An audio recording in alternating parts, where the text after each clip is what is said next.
வணக்கம். ஒரு இனிய காலை பொழுதில் சந்திப்பதில் மகிழ்ச்சி.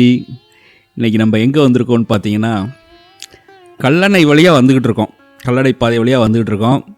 நம்ம வந்திருக்கிறது வந்து திருவையாறு. திருவையாறு மிக மிக முக்கியமான சிவத்தலங்களில் ஒன்று. பார்க்குறீங்க, இந்த போர்டை பார்க்குறீங்க இல்லையா? கும்பகோணம், நேராக போனால் கும்பகோணம், நம்ம வந்து வலதுபுறம் போனோம் அப்படின்னு சொன்னால் தஞ்சாவூர் வந்துடும். இங்கே தான் நம்ம போயிட்டுருக்கோம். இப்போ வந்து திருவையாறுக்கு நெருங்கிட்டோம். இந்த திருவையாறு எப்படி அழைக்கப்படுதுன்னா, கைலாயத்திற்கு செல்வதற்கு பதிலாக இங்கே வந்துவிடலாம். அந்த அளவுக்கு மிக மிக முக்கியம் வாய்ந்த ஒரு இடமாக கருதப்படுகிறது. சரி, அது இருக்கட்டும். இப்போ பாருங்கள், நம்ம திருவையாறே வந்துட்டோம். அந்த தெருக்கள் அப்படியே மெதுவாக போயிட்டே இருக்கோம். இப்போ கட்டடங்கள்லாம் பார்க்குறீங்க, ஒரு சிறிய கட்டடங்களாக தான் இருக்குது. உலக அளவில் நம்ம வந்து பார்த்தோன்னா இந்த கட்டடங்கள்லாம் பார்த்தா சிறிய கட்டடங்கள் தான். அப்படி பார்க்கும்பொழுது நம்ம நாடு இன்னும் வளர்ச்சி அடையலையோ, இன்னும் வந்து உலக நாடுகள் போல் பல மாடி அடுக்கு கட்டிடங்கள் தொடர்ந்து இருந்துச்சுன்னா அது வந்து சிறப்பாக இருக்கும் அப்படின்றாப்புல நமக்கு தோணலாம். உண்மையிலேயே நம்ம நாடு அப்படிப்பட்டதா, இன்னும் வந்து வளராமல் இருக்கிறதா என்று நம்ம எண்ணக்கூடிய சூழல் இருக்கும். அதற்கான பதில் இங்கே ஒளிஞ்சிகிட்டு இருக்கு. வாங்க பார்க்கலாம். இப்போ பாருங்கள், நம்ம வந்துட்டோம். அந்த இடத்துல வந்து பாருங்கள், இது வந்து தஞ்சைக்கு செல்லும் வழி. இது நேராக போனால் கும்பகோணம் போகலாம். இந்த முனையில் தான் 2 பகுதியும் பிரியுது. அப்புறம் திருவையாறில் ஒரு சிறப்பு இருக்குது. இங்கே பாருங்கள், ஆண்டவர் அல்வா கடை, அசோகான்னு ஒரு இனிப்பு இருக்குது. நீங்கள் வரும்போது கண்டிப்பாக அதையும் சுவைத்து பார்க்கலாம். சரி, செய்திக்கு வருவோம். பாருங்கள், இப்போ நம்ம வந்திருக்கக்கூடிய இடம் வந்து மிக மிக மிக மிக பழமையான ஒரு இடம். எவ்வளவு பழமையானதுன்னு நம்ம பார்க்கலாம். 9ஆம் நூற்றாண்டை சேர்ந்த இடம் இது. 9ஆம் நூற்றாண்டிலிருந்து ஒரு 16ஆம் நூற்றாண்டு வரை தொடர்ந்து வந்து பணிகள் செய்யப்பட்ட ஒரு திருக்கோயிலை நோக்கி தான் நம்ம பயணிக்கிறோம். அதனுடைய நுழைவாயில் இதுதான். ஆனால் நம்ம வந்து அதோட இன்னொரு புறத்துலேருந்து நம்ம நுழைந்து வருவோம். மீண்டும் இந்த பகுதிக்கு வந்து பார்க்கலாம். இது வந்து திரு ஐயாரப்பருடைய திருக்கோயில். இது திருவையாறு என்றாலே உங்களுக்கு தெரிஞ்சிருக்கும். இருந்தாலும் நான் சொல்கிறேன், 5 ஆறுகள் ஓடுறதுனால தான் இது வந்து திருவையாறுன்ற பெயர் பெற்ற மிக புனிதமான, மிக அழகான, அமைதியான, ஆன்மீகம் செறிந்த ஒரு நகரமாக இது விளங்குகிறது. வாங்க போகலாம்.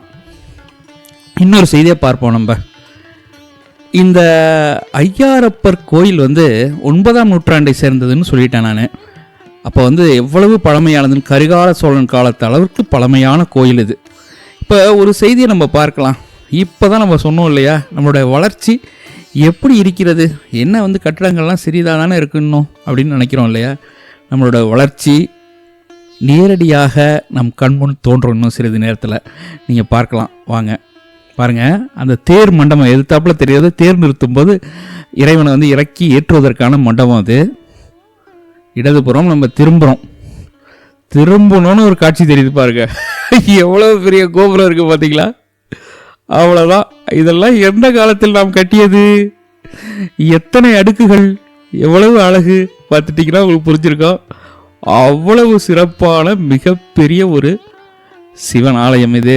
வாங்க, இன்னொரு செய்தி, மிகப்பெரிய ஒரு தலம் இது. இதில் வந்து இந்த ஊரை சுற்றி இருக்க அனைத்து மக்களும் வந்து, கிராம மக்களும் வந்து செல்லக்கூடிய ஒரு அன்பிற்கினிய ஒரு இறைவனவர் ஐயாரப்பர் திருக்கோயில். அங்கே பாருங்கள், வாங்க பார்க்கலாம். அங்கே வந்து அம்மன் யார் தெரியுமா? அருள்மிகு அறம் வளர்த்த நாயகி உடனுரை. அறம் வளர்த்த நாயகி அம்மன் வந்து ஐயாரப்பர்னு என்ன, தந்தை போல இருக்கிறார். ஐயாரப்பர் 5 ஆறுகளுடைய தந்தையாக இருக்கிறார். பார்க்கலாம் பாருங்கள். நம்ம வழக்கமாக சிலைகள்லாம் பார்க்கலாம். நம்மளுடைய காணொலிகளில் நிறைய செய்திகளை உங்களுக்கு வந்து சிலைகளை பற்றி அடிக்கடி கூறுவோம். நம்ம இப்படி இருக்கிறது, இந்த நூற்றாண்டில் சேர்ந்ததுன்ற நிறைய செய்திகளை சொல்கிறோம். இன்று வந்து அது போன்ற செய்திகளை நம்ம பெரிதாக பார்க்க போகிறதில்ல. எந்த செய்தியை பார்க்குறோன்னா, இது வந்து பெரிய கோயிலை விட பழமையான கோயில். அது உங்களுக்கு இப்போ புரிஞ்சிருக்கும். கரிகாலன் காலத்தில் ஆரம்பித்து அதுக்கப்புறம் வந்து ராஜேந்திரன் எல்லாருமே வந்து திருப்பணி செய்த ஒரு பெரும் கோயில் இது. சரி, அது ஒரு செய்தி. 2வது செய்தி என்ன அப்படின்னு பார்த்தீங்கன்னா, அப்பரும் சுந்தரரும் வந்து இருந்து பாடல் பெற்ற தலம் இது. அவ்வளோ ஒரு சிறப்பான ஒரு சிவத்தலம் இது. வாங்க உள்ளார வந்துட்டோம். இப்போ சமீபத்தில் இதை வந்து புனரமைத்துட்டாங்க. இதை பல வருடங்களுக்கு முன்னாடி பல முறை பார்த்துருக்குறோம். அவ்வளவு சிறப்பான கோயில் இது. இப்போ நல்லா வந்து அது சிறப்பு பணிகள், நிறைய பணிகள் செய்து அதை வந்து அழகாக வந்து மேம்படுத்தி வச்சுருக்காங்க. நீங்கள் குடும்பத்தோடு அனைவரும் கண்டிப்பாக வந்து இந்த பகுதிக்கு வரும்பொழுது, இல்லை இதற்காகவே திட்டமிட்டு கூட நீங்கள் வந்து பார்க்கணும். அவ்வளவு சிறப்பான ஒரு கோயில். வாங்க, நுழைவதற்கு முன்னாடியே இடதுபுறம் வந்து முருகனுடைய கோயில் இருக்குது, பார்க்கலாம் நம்ம அதை. நீங்கள் ஒரு செய்தி நீங்கள் பார்க்கலாம். இப்போ நம்ம ஊர்களிலிருந்து கோயிலுக்குள் நுழைந்தோடனே உங்களுக்கு ஒரு செய்தி தெரிஞ்சிருக்கும்ல, எவ்வளவு பெரிய அமைதியும் ஆன்மீகமும் அப்படியே மக்களோட பரவி இருக்கிறத நீங்கள் பார்க்கலாம். வாங்க, அந்த மண்டபம் பாருங்களேன், தூரத்தில் எப்படி இருக்குது, தண்டாயுதபாணி மண்டபம். எல்லாம் நம்ம ஆள் தான், முருகன் தான். வாங்க பாருங்கள், அவ்வளோ அழகான ஒரு மண்டபம். பல, அதாவது மண்டபங்கள்னோன்னா நீங்கள் வந்து அது வந்து கோயிலாக மண்டபமானு கேட்கக்கூடாது. நம்ம நிறைய நற்செய்திகளையும் நம்மளுடைய மகிழ்ச்சியையும் நம்மளுடைய விழாக்களையும் இறைவன் முன்னாடி தான் நம்ம செஞ்சுருக்கோம். அதை நம்ம மனதில் கொள்ள வேணும். இறைவனுக்கு முன்னாடி இருக்கிற மண்டபத்தில் தான், இறைவனுக்கு முன் தான் அவ்வளவு செய்திகள். அது கலைகளாக இருந்தாலும் சரி, அது வந்து நம்மளுடைய மகிழ்ச்சிக்காக எந்த ஒரு குடும்ப நிகழ்வாக இருந்தாலும் இறைவன் முன் தான் அனைத்து செய்திகளும் நடந்திருக்கு. அதற்கேற்றது மாதிரி பாருங்கள், அவ்வளவு செய்திகள் இருந்து இங்கே அவ்வளோ அழகான மண்டபம். இதுவுமே பெரிய மண்டபம், நீங்கள் பார்க்கலாம். ராமர் வில் வைத்திருப்பது போல் இருக்கிறதில்ல, அதுவும் வந்து முருகன் தான், வில்லேந்திய முருகன் அவர். அதுக்கு நிறைய புராண செய்திகள்லாம் இருக்குது, அது அப்புறம் பார்ப்போம் நம்ம. பாருங்கள், அழகான ஒரு மண்டபம். இதெல்லாம் புனரமைச்சிட்டாங்க, அழகாக இருக்குது. நீங்கள் செல்லும்பொழுது கண்டிப்பாக பாருங்கள், முருகனையும் பார்க்கலாம். இது ஒரு செய்தி.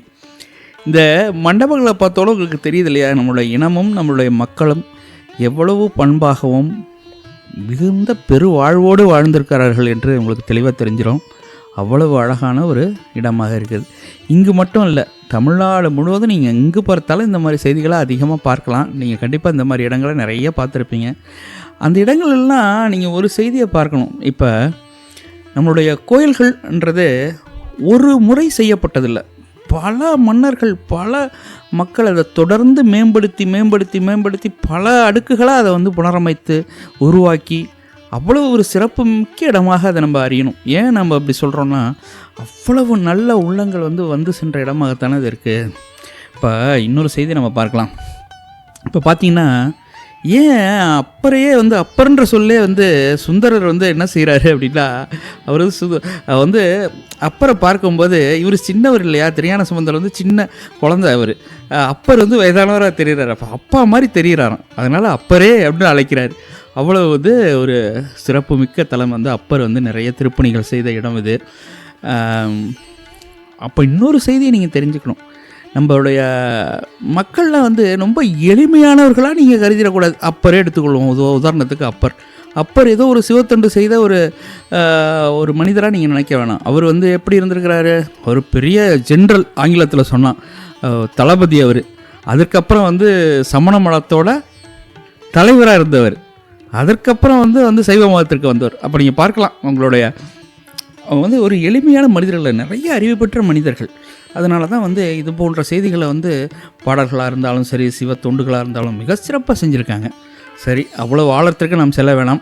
நம்ம வழக்கமாக வந்து இயல்பாக பார்க்குறது போலேயே இதை பார்க்கலாம். இங்கே பாருங்கள், தூண்களை பார்த்தீங்களா, சதுரம், அறுகோணம், எண்கோணம், எல்லா கோணமும் இருக்குது ஒரே தூணில். இந்த நிறைய இடங்களில் இதையும் பார்த்துருப்பீங்க நீங்கள். ஆனால் அது அந்த ஒரு கோணத்தில் அதை நீங்கள் பார்த்துருக்க மாட்டீங்க. ஏன்னா இதை மீண்டும் இந்த கோணங்கள்லாம் சொல்கிறோன்னா, கணிதவேலி எவ்வளவு செழிப்பாக இருந்திருந்தால் இந்த கோணங்கள் வந்து இவ்வளோ தெளிவாக தெரிஞ்சிருக்கோம். அதுதான் செய்தி. நிறைய செய்திகளை நம்ம தொடர்ந்து பார்க்கலாம். அப்புறம் நடுவில் இந்த புகைப்படங்கள்லாம் எதற்குன்னா, தொடர்ந்து இந்த கலைகளை வந்து காப்பாற்றுவதற்காகவும் அதை வந்து செய்திகளை வந்து மக்களுக்கு தெரிவிக்கிறதுக்காகவும் எவ்வளவு பணிகள் செஞ்சுருக்காங்க பாருங்கள் கலைஞர்கள். நம்மளோட காணொளிகளில் நம்ம அதிகமாக சொல்கிற ஒரு செய்தி, அந்த கலைஞர்களுடைய படைப்புகள் அது வந்து நம்ம தமிழகத்தில் அவ்வளவு நிறைந்து இருக்குது. அதனால் அவ்வளவு படைப்புகளை படைச்சிட்டு போயிருக்காங்க. நம்ம தான் வந்து அதற்கான முழு மரியாதையே அளிக்க வேண்டுங்க. பாருங்கள், நாட்டியம் என்பது நம்ம நாட்டில் வந்து அப்படியே எங்கே பார்த்தாலும் நாட்டியம். இங்கே பாருங்கள், சிவன் எப்படி இருக்கிறாரு பாருங்கள். நாட்டியத்தோடைய நம்ம இன்றைக்கி ஆங்கிலத்தில் போசஸ்ன்னு சொல்கிறோம்ல, எப்படி இருக்குன்னு பாருங்கள். எல்லாம் சிறப்பாக இருக்குது பாருங்கள். குழந்தையோட இடுப்பில் அப்படியே மணிகள்லாம் தொங்குதா, கொஞ்சம் தெளிவாக பார்த்தீங்கன்னா தெரியலாம். இதெல்லாம் பொறுமையாக கொஞ்சம் ஹோல்ட் பண்ணி கூட பார்க்கலாம். அது மாதிரி பார்த்தீங்கன்னா நிறைய செய்திகள் இதில் தெரியும். நிறைய காட்சிகள் வந்து புடைப்புச் சிற்பங்களாக இருக்கிறத பெரும்பாலும் நம்ம கவனிக்காமல் சென்றுருவோம். பொறுமையாக இருந்து பார்க்கணும். இப்போ பாருங்கள், நம்ம இப்போ ஊரில் சர்க்கஸ்ன்னு சொல்கிறோம் இல்லையா, அது மாதிரி ஆங்கிலத்தில் சர்க்கஸ் மாதிரி அவங்க ரெண்டு சுழல்றது, 2 பேரும் கை கோர்த்து வித்தை காட்டுவது, அதெல்லாம் இருந்திருக்கு பாருங்கள். அவ்வளவு செய்திகள் வந்து வடிவமைக்கப்பட்டிருக்கிறது. இந்த கொடிக்கருக்குகள் வந்து இயற்கையுடைய வடிவம். அது நம்ம தொடர்ந்து சொல்கிறோம். கண்டிப்பாக ஒரு காணொலியில் தெளிவாக இது போன்ற இது பற்றிய செய்திகளை நாங்கள் உங்களுக்கு சொல்கிறோம். அப்புறம் இந்த மண்டபத்தை இன்னும் கோயிலுக்குள்ளாரியே நுழையில மண்டபத்தையே பார்த்துக்கிட்டு இருக்கோம். பாருங்க, இவர் வந்து வில்லேந்திய முருகன் தான். ராமர் போல தோற்றளிக்கும் முருகன் தான் அவர். ஏன்னா குகனுக்கு அப்படி காட்சி அளிச்சிருக்காரு முருகன். சரி, இந்த வரலாற்று செய்திகளை பற்றி தெரிந்து கொள்ள வேண்டுமானால் நம்முடைய மக்கள் நிறைந்த பணியை நிறைய செஞ்சுருக்காங்க. நிறைய காணொளிகள் இருக்குது. ஐயாரப்பர் கோயில்னு தேடுங்க, நிறைய செய்திகள் தெரியும். பாருங்கள், இந்த யாழி அழகாக இருக்கும். இந்த மண்டபத்துக்கு போனால் இந்த யாழியை கண்டிப்பாக நீங்கள்லாம் பார்க்கணுன்னு நாங்கள் சொல்லுவோம். ஏன்னா இதில் பார்த்திங்கன்னா முகம் வந்து திரும்பி இருக்கும். பாருங்கள், நேராக இருக்குது, இது இடதுபுறம் இருக்குது, அப்புறம் பார்த்திங்கன்னா வலதுபுறம் இருக்கும். அது மாதிரியெல்லாம் திரும்பி இருக்கும். அதையும் நீங்கள் கண்டிப்பாக பாருங்கள். மிக அழகான மண்டபம். இதோட அந்த மண்டபத்தோட இரு முனைகள்லேயும் அதை நீங்கள் பார்க்கலாம். நுழையும் பொழுது, நீங்கள் போகும்பொழுது அந்த இடத்த வந்து கொஞ்சம் பொறுமையாக இருந்து பாருங்கள். மிக அழகாக இருக்கும். இது எல்லாமே நீங்கள் வந்து இப்போ நீங்கள் நினைக்கலாம், இந்த சிலைகள்லாம் நம்ம ஏன் இப்போ அதை பார்க்கணுதுனால என்ன பயன் அப்படின்னு கூட நம்ம வந்து யோசிக்கலாம். அழகுணர்ச்சியும் அது சார்ந்த கலைகளும் நம்முடைய மன அமைதியை தான் வளப்படுத்தும் இல்லையா? அது அழகாக இருக்குது இல்லையா? அருவருப்பாக இல்லை, அழகாக இருக்குது இல்லை? எவ்வளோ அழகாக நம்ம வந்து அதை மனதளவில் ஒத்துக்கக்கூடிய அழகாக இருக்குது. பாருங்கள், எவ்வளோ பெரிய கோபுரம் பாருங்கள். இதெல்லாம் தான் நமக்கு உங்களுக்கு முன்னாடியே வரும்பொழுதே எனக்கு ஊரில் அதுதான். இன்னும் சிறு கட்டடங்களாக இருக்குன்னு நம்ம ஊர்களை வந்து நினச்சிடக்கூடாது. எவ்வளோ பிரமாண்டமான கோபுரம்னு பாருங்கள். அப்படியே பெரிய கோயிலே ஒரு 15 ஏக்கர் பெரிய கோயில். அது ஒரு சின்ன கோயிலெலாம் கிடையாது, அவ்வளோ பெரிய கோயில். நீங்கள் பார்க்கலாம். இந்த சைடு வந்து அரம்பலத்தனாகி அம்மன் சந்நிதிக்கு போகிற வழி இது. நிறைய வந்து சீர்படுத்தியிருக்காங்க. ரொம்ப அருமையாக சீர்படுத்தி ரொம்ப பாதுகாப்பாக நல்லா அழகாக பண்ணியிருக்காங்க. வாங்க உள்ளே போய் பார்க்கலாம். நம்ம இன்னொரு செய்தியை நம்ம தெரிஞ்சுக்குவோம். அதாவது தொடர்ந்து நாம் ஏன் நம்முடைய மண்ணில் உள்ள கோயில்களையும் மக்களை பற்றியும் உணவை பற்றியும் மரபுகள் பற்றியும் நம்ம வந்து சிந்திக்க வேண்டும்னா, இது அனைத்தும் ஒருங்கே கொண்டது வந்து ஒரே ஒரு செய்தி தான். அது என்ன செய்தி அப்படின்னா, ஆழ் மனதில் ஏற்படக்கூடிய அமைதியும், இயற்கையை மதிக்கக்கூடிய, இயற்கையை பாதுகாக்கக்கூடிய, இயற்கையை வந்து போற்றக்கூடிய. ஏன்னா இதை மீண்டும் சொல்கிறேன்னா இயற்கையை போற்றக்கூடியன்னு பாருங்கள். இந்த இடம் வந்து 5 ஆறுகள் இருக்குது. அந்த ஆறுகளில் இருக்க நீரை வச்சு தான் இன்று வரை வந்து அதற்கு வந்து பூஜைகள் வந்து அவங்க வந்து இறைவனுக்கான பணிகளை செய்கிறாங்க. அந்த 5 ஆறுகள் மேல் கொண்ட மதிப்பு, இறைவன் வந்து அந்த 5 ஆறுகள் ஓடக்கூடிய இடத்துல வந்து அமர்ந்திருக்கிறாராம். நீங்கள் அப்படி சிந்திச்சு பாருங்களேன், உங்களுக்கு புரியும் எப்படி இருக்குன்னு. அவ்வளவு சிறப்பு. அதாவது இயற்கையை ஒத்த வாழ்வு தமிழர்களுடையது. அதாவது வந்து இயற்கையை மதிப்பதும் இயற்கையை போற்றி பாதுகாப்பதும் மிக மிக ஒரு முக்கியமான செய்தியாக கலைகளுடன் கலந்து அது அளிக்கப்பட்டிருக்கு. அதை வந்து நம்ம செய்தியை தெரிஞ்சுக்கணும். அது எப்படி நம்ம அப்படியே பார்த்துக்கிட்டே போகலாம். பாருங்கள், நந்தி இருக்கா?